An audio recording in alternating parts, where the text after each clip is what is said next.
we'll try to predict when to retry the payment or if we need to send a notification to the customer. It's all happening automatically for you. While you are asleep, we are recovering more payments for you. So we actually don't have a front-end developer in the team at all. We are all they're all back-end developers and product managers, all very technical. I found it funny, they manage a team of agents now, and it's really a mind shift for a developer that we have really amazing developers, people with 10, 15 years of experience, people that actually love to code. And today they are more kind of managing team of agents in AI that code. It's a different mind shift. We do charge a lot. We do take a percentage of what we recover, but we think we are aligning with our customers by doing it.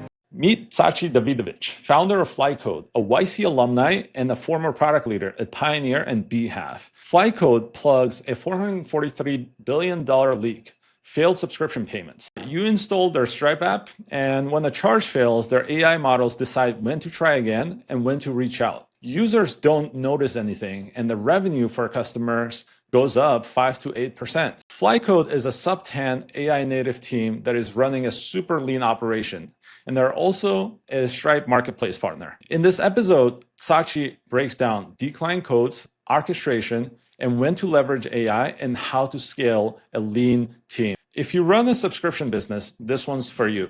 Tzachi, tell me, how does your product solve this problem? What does it do? How does it work? Hey, David, thanks for having me. So we are solving a problem for companies that are selling subscriptions, either B2C or B2B or B2C. If you're selling subscriptions, and let's take an example, you have a subscription to Netflix or Spotify if it's B2C, or Notion or Slack if it's B2B. And every month for those companies, there is a chunk of payment that is failing on their cards. And it's happening for all of those companies, and it's basically their best customers that have a subscription, that are paying you every month, and in month 7 or month 8, the bank just declined the payment, and now the payment had failed. That's really the problem for them.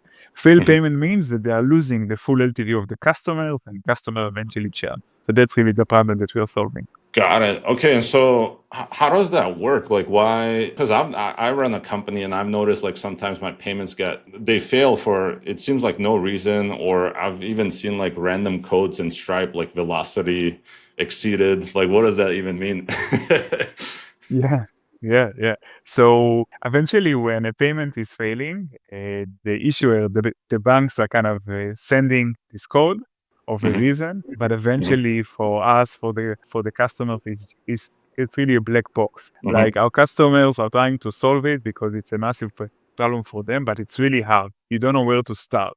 So most of the people, what they are doing, they are either relying on simple rules like Stripe has settings, or how to retry the payment, send emails, or you build something internally, or each of the subscription platform really have something really, really basic. When we came in, we said, listen, we want to solve it very deep. So we started to build models, and the whole idea is trying to predict the right time to make sure that we are collecting the payment. Eventually, people think that failed payment is like a collection problem or something, but often it's happening to your best customers, and it's happening for customers that are not even aware. The most basic example, you have a card in the US, but there is a European company that's trying to charge you now. It's the middle of the night, in the weekend, so the likelihood of the payment to fail is really high. So eventually, we come in and we're trying to solve this problem. Got it. Okay, so how does it actually work? Like, I own a company. I don't want to get my payment shut down or declined for no reason. Yeah, so we have a few ways, but the most kind of simple ways is we have an app. Let's say you're using Stripe for your company. So we have an app in the Stripe marketplace. You can search for FlyCode, you install the app, and we help you to configure it, and that's it. It's working. It means that every time that the payment will fail, it will hit our server automatically, and the model will run. We'll try to predict when to retry the payment, or if we need to send a notification to the customer. But it's all happening automatically for you. While you are asleep, we are recovering more payments for you. This is how we work. This is the model. Okay, got it. So essentially, like, you're generating more revenue for companies, right? By like recovering lost revenue. So yeah, like, what would be like an ideal customer for your product? Just curious, like, is it service businesses, SaaS businesses, Shopify stores? So we are selling to anyone that is really selling subscription. The ideal customers, I would say that they are kind of scaling up their subscription business. It can be B2C, B2B, or in Shopify, we have integration to different subscription management in Shopify as well. We have also customers that have their own internal operation and payment, and they are doing an integration with us. So you can use us in either any of the platform that we have an app for, like Shopify, Stripe, and others, or you can do like an API integration. And eventually our customers are evaluating us based on the current rate of the recovery. There are kind of two KPIs. One is the failed payment, the percentage of failed payments. So how many failed payments do I have every month? And the second is the recovery rate. And the whole idea of FlyCode that will recover more payments for you than anything that you are doing now, either in Stripe, in Shopify, or in any kind of internal tool that you build. So we always kind of trying to boost the recovery rate, and this is what we are doing.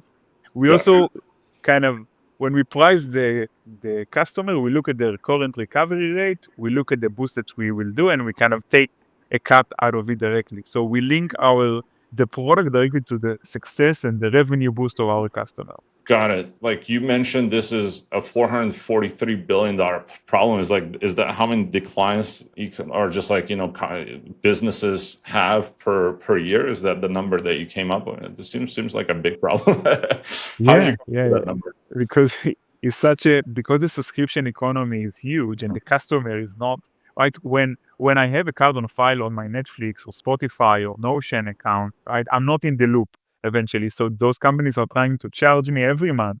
And because those payments are failing, and sometimes if you cannot use us and you cannot recover this payment, you actually lost the full customer. Let's say that the LTV of a Notion customer is, let's say, 16 months, right? And your payment kind of failed in month number 7, right? And if you didn't manage to recover the payment, you lost the full 15 or 16 months of the LTV. So that's why it's a bigger problem, because it's all the companies that are selling subscription, all the failed payment, and the full LTV of this failed payment. Eventually, it's a customer that I acquire. They started to work with me. They paid for the subscription. And now, so before with FlyCode, what our teams are doing, they are trying to use like basic settings. They're trying to send some emails to those customers, say, hey, you need to update your card. So you are shifting the problem. We all got these emails, right? Yeah. But eventually you are just causing this involuntary churn problem for you. You are shifting the problem to the customer instead of trying to recover. From our research and from our set of data in the last 2 years almost, we managed to recover a lot of the payments without even the customer will know. We run the models before we send the emails, we retry the payment in the right time, and we recover more payments for them.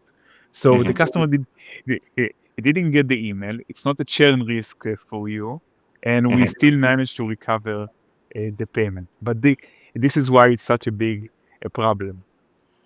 Got it. Sounds good. How did you end up running into this problem? I mean, I know you worked in fintech for like 10 plus years, have run your own company before this. Like, how did you end up on this specific problem? So it wasn't easy. When we started FlyCode, we spoke with more than 100 financial teams, like CFOs, subscription management, different finance team. And it wasn't an obvious problem in the beginning. You needed to ask, like, what is your day-to-day? What is the KPI of the company? What are you being measured on? What are kind of tools? What kind of manual processes are you doing? A kind of failed payment come as a really challenging thing for founders and eventually for financial departments, right? They were trying to run after the payments, to message the customer, to recover it in different way. Eventually, churn is a big problem for them. So we kept hearing the same things. And when we asked them how you're solving it today, they told us. There is like basic settings in either Stripe or Shopify. They are trying the payment every day or every 2 days. And this is kind of how it's being done. When we came with models and with systems of notification that are smart, that are trying to coordinate between the retries and the emails and trying to add a more layer of intelligence, then it really shifted. But we basically trying to hear a lot of the people speaking about the problem, trying to quantify how big it is, and trying to see how teams, I have a lot of Excels from the early days of teams that downloading the invoices and the customer list and trying to understand how to recover them, but it's a really tough a problem. Yes. And so in the early days, like how did you get your like customers? Like, I mean, the same people that you talked to, my guess is you reached out to them and told them you're building a solution, or what was like the step to get your first like 10 to 100 users to try this product? Yeah, so we basically started working with with the subscription companies themselves, right? Either in Shopify or with Stripe, and this is how we got kind of the first customers. We email people that selling subscription either through Shopify or Stripe, and it was amazing because every founder kind of knew the problem, and if he didn't know, he know that at least it's a problem. And then we ask him, we are offering the customer like a free payment audit, so we take all the data, we show them every month how many subscriptions they are failing, how many payments they are able to recover, what is the involuntary churn rate for the company. So for them, for the first time, they had the full visibility. But it was really helpful to just go with the subscription companies in the beginning and kind of reach out directly to the businesses there. Got it. And before this, what you're saying is like they would send emails, like a lot of manual transactions. Now it's just like all automated. Essentially, like you figured out, is it like an algorithm that kind of figures out like which subscriptions to go after that were declined for no fault of the customer? Or like remind me how that works. Okay. Sure. So in the world of declines or payment decline, there are two types of decline. There is hard declines. It's payment that you cannot retry. And there are soft declines. It's payment that you can retry the payment again. Most of the time, it's completely legitimate transaction that you just need to retry them again, and they will pass. But the challenging thing is to understand actually and map all of this. You need to get the data first. You need to map the data.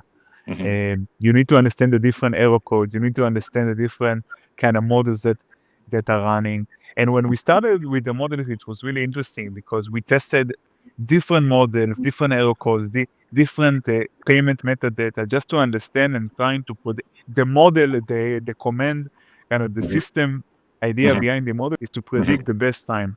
It's not about retrying the payment as much as you can. It's not about retrying the payment in kind of fixed interval. It's about finding the best time because you want to recover the payment the fastest with the least amount of retries.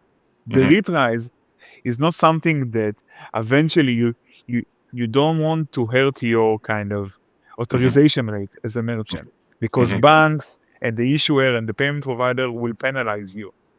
One, with real penalties, with real money, but second, it will also hurt your out rate from the payment point of view. So the whole model is about like, let's recover the payment fast with the least amount of retries. If we cannot, involve the customer and we can recover it, then this is really the secret sauce behind all of it. Got it. What metrics do you follow?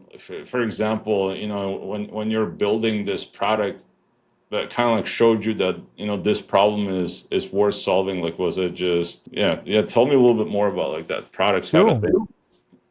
Sure. So eventually, when you are speaking about fintech and you are touching payment, it's kind of the most crucial area for the company, right? It's revenue, it's churn from failed payment, involuntary churn. So eventually, the KPI of those companies is like the ARR, because if you have like failed payment, you are missing out the MRR goals and your revenue will decline and your churn will go up because you are losing more and more over time. So it's kind of, you have a leaky bucket. You are acquiring a customer, but you are losing them for involuntary churn. So that's the idea.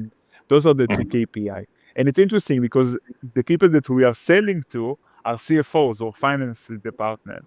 And it's it's an interesting persona because on the one hand, those are the people with control on the budget. They know the numbers cold. They understand everything, right? So it's really a clear kind of sale. On the other hand, it's like those guys used to buy like tools for forecasting or budgeting, right? And we are a revenue generating type of a product. So it's really, really interesting. So I think CFOs that understand what is failed payment and the impact on the ARR and churn are really our best kind of customers. And for them, it's magic. Like for them to increase the ARR of the company by 6 to 7%. And you can look at our website for the case study with amazing companies.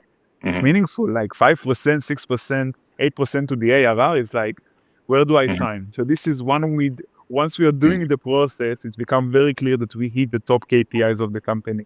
So if someone doesn't have like good financial acumen, like, is it harder to sell to them?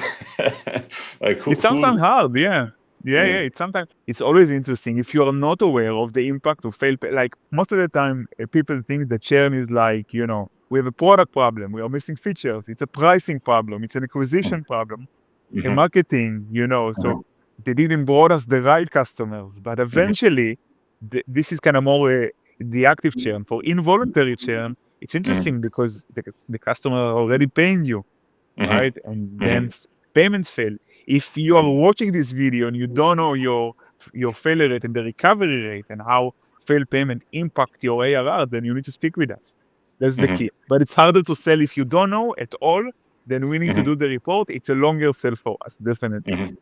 Got it. Why is Stripe or like other payment processors, why are they not solving this themselves?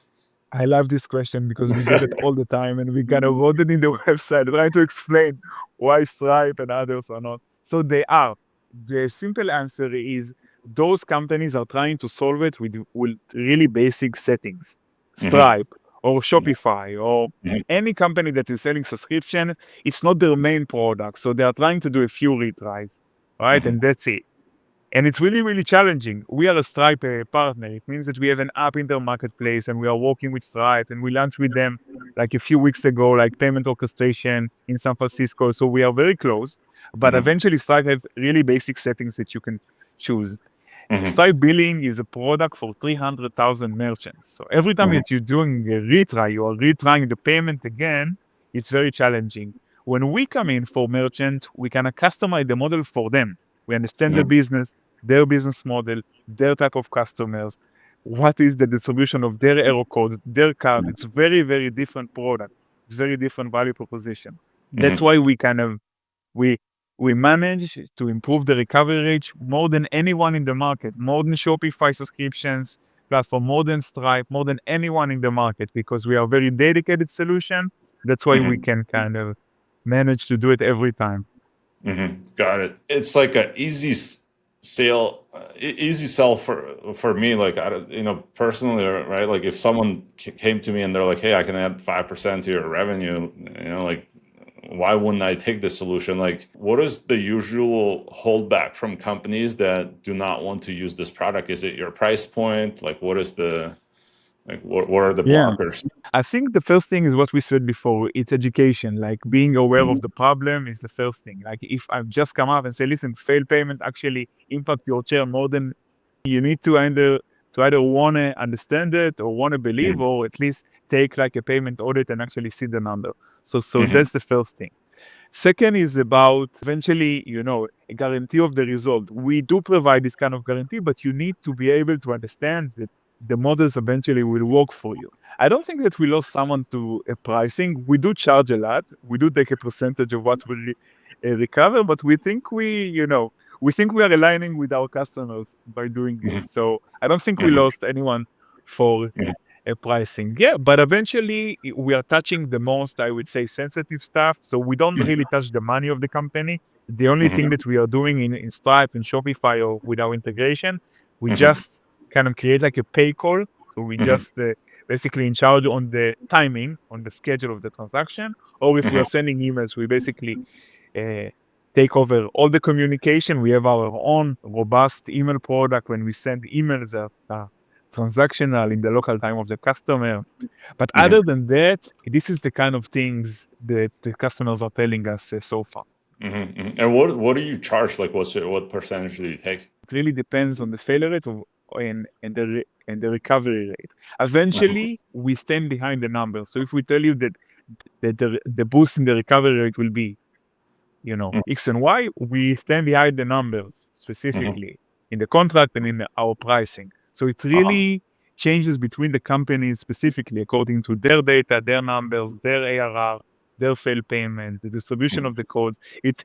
We use models in everything. So we run your data on the models just to understand your payment data, right? Not personal information, but the payment data on the models in order to predict what we can do for you. Why would there be a different pricing rate for different kind of clients? Like it seems like it's almost like a service kind of like base pricing, or like do you have Yeah. Most of the time, the percentage can be similar in different industry. So we can compare ourselves there. But often the pricing really it's come from the payment audit that we are doing. So it's really related to your failure rate, the recovery rate, and this is how we can bring you the pricing. But the percentage itself, I can say it's pretty equal between most of the customers.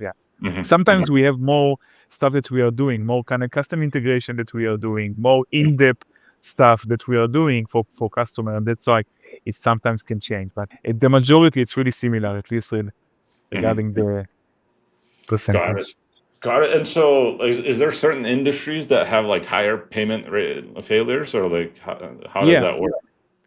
So in general, in B2C, you have a higher, because it's consumers than businesses. So B2C more than B2B. There are type of products that by nature customers they are more, I would say. I will give the example of a physical, like gym, right? We also sometimes subscribe to a gym membership, but we didn't want the membership, so we wanted to cancel, right? So that's so think about the equivalent in technology of these kind of businesses.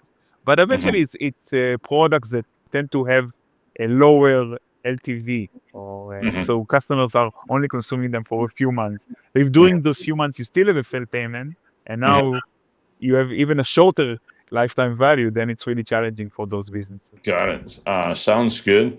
I'm gonna ask you some questions about your like founder journey and stuff like that. Go for Hopefully it. you don't mind. But like, I mean, first question that comes to mind was YC worth it? You went through YC with. Honestly, I started YC around the age of 40, right? And I did startup before, and I worked in startup before, and I thought that I know something, and I started YC, and I realized that I don't know much, and I need to learn a lot at that sense. So I think it's really a good experience.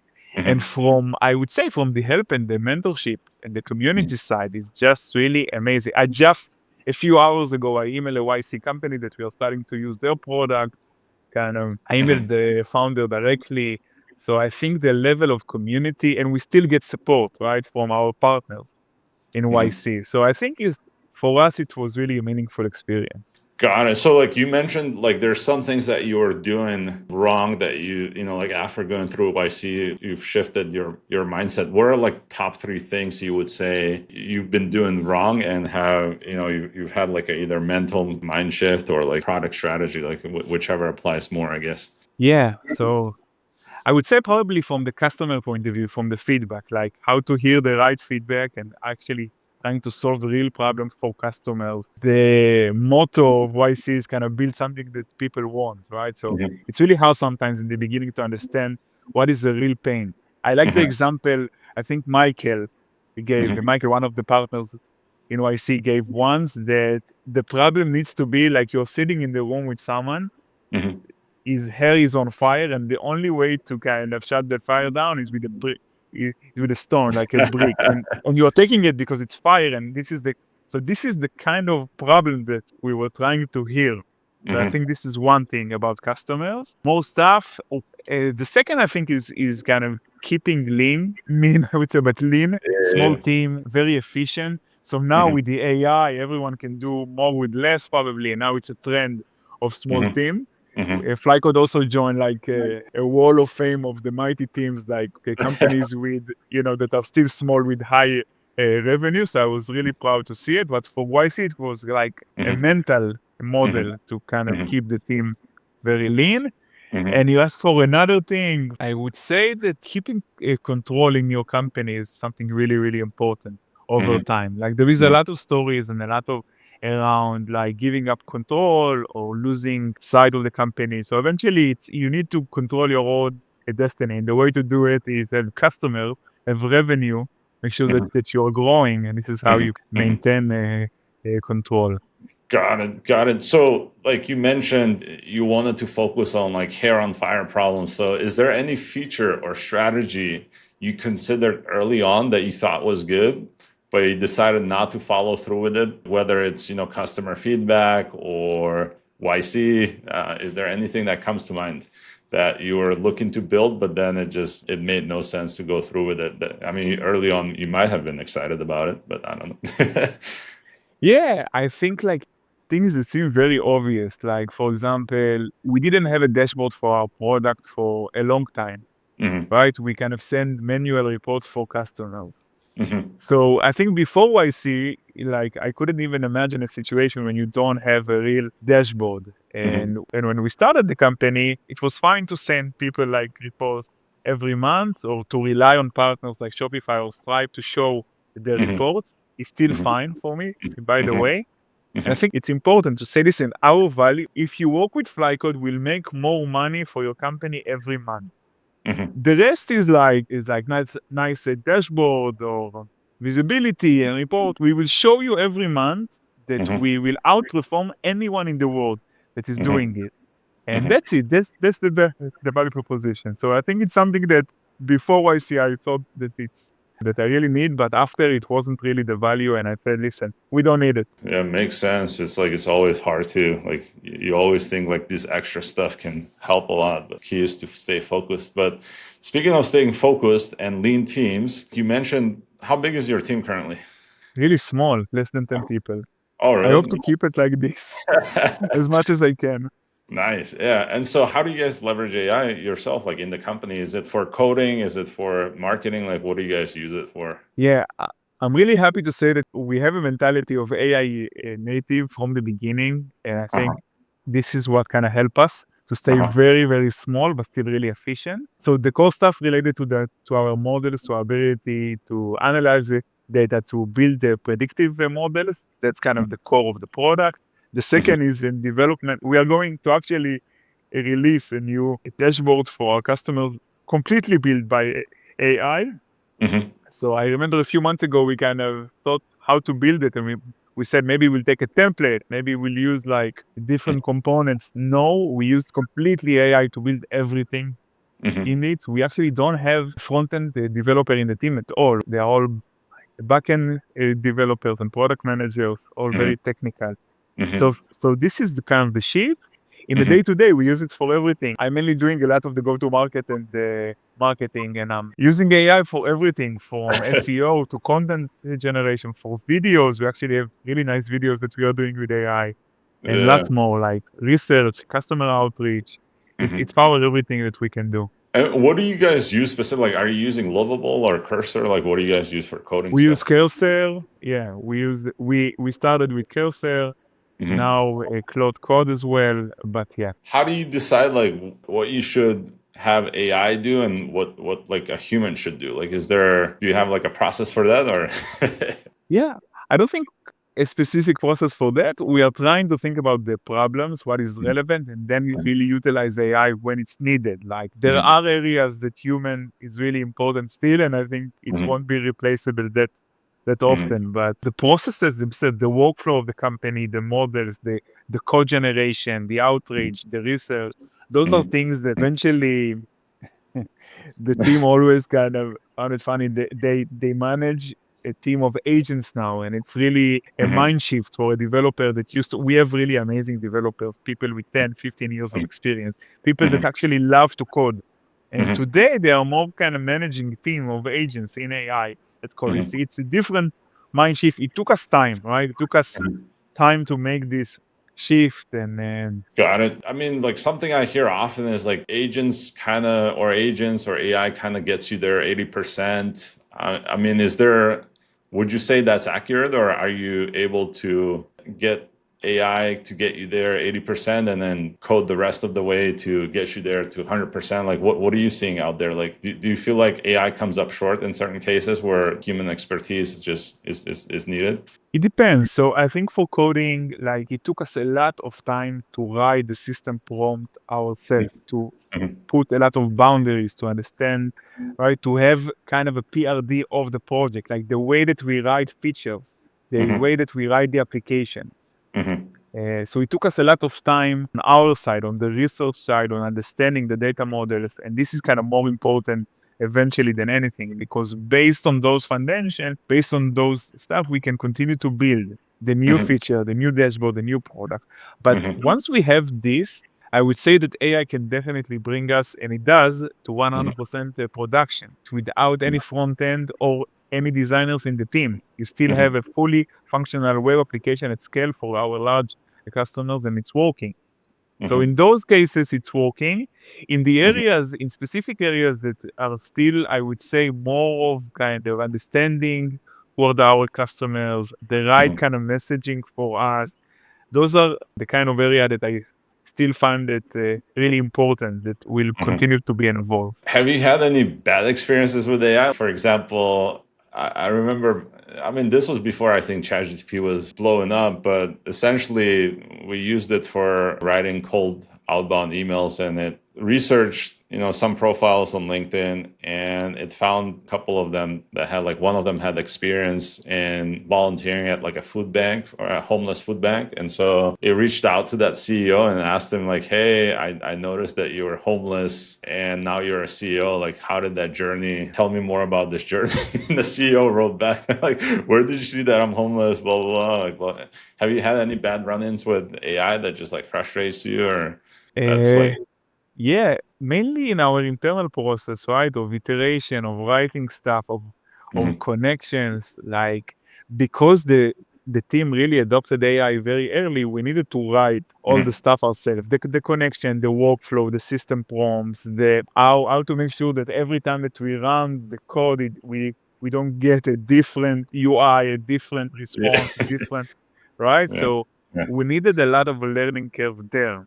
So a lot of the features that I see today that Cursor have and releasing it's features that we already built inside because we needed them eventually. On the customer outreach, I cannot say that it got to this stage yet. It might be in the future.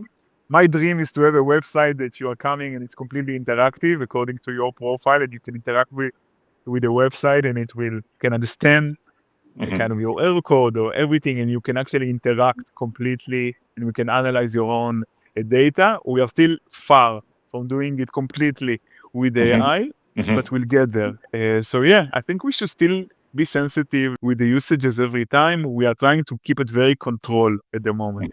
You mentioned you have a small team. You like to keep it that way. I mean, are you done fundraising, or are you looking to raise more money? Because you guys are, I believe you guys raised the seed round. Like, what's next? So I think our goal is really to continue to grow from the customers, from the revenue from the customer. I think it's the most healthiest growth, the healthiest way to grow at the moment. With AI now and everything that is happening in the market, I also believe that the team mentality and the AI capabilities are keeping us in the right track for growth at the moment. So for me, fundraising is not a goal. Having more customers, more happy customers, helping more customers to solve it, going very, very deep in the areas and the problem that we are solving. This is kind of really the goal for us. Fundraising for itself is not a goal.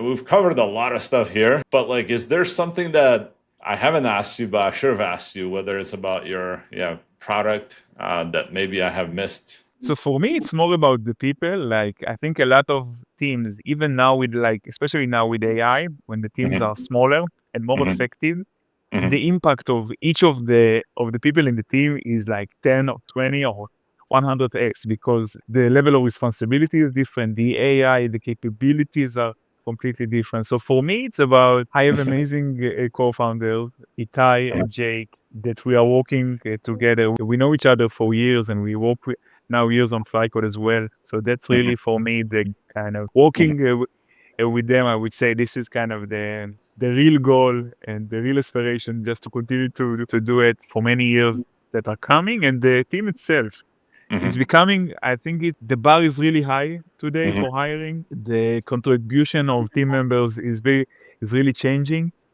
So I think it's impact all of us. So for me, picking the right team and the right people is kind of still the key. Got it. What would you say is like the hardest part about scaling your team or product in today's market?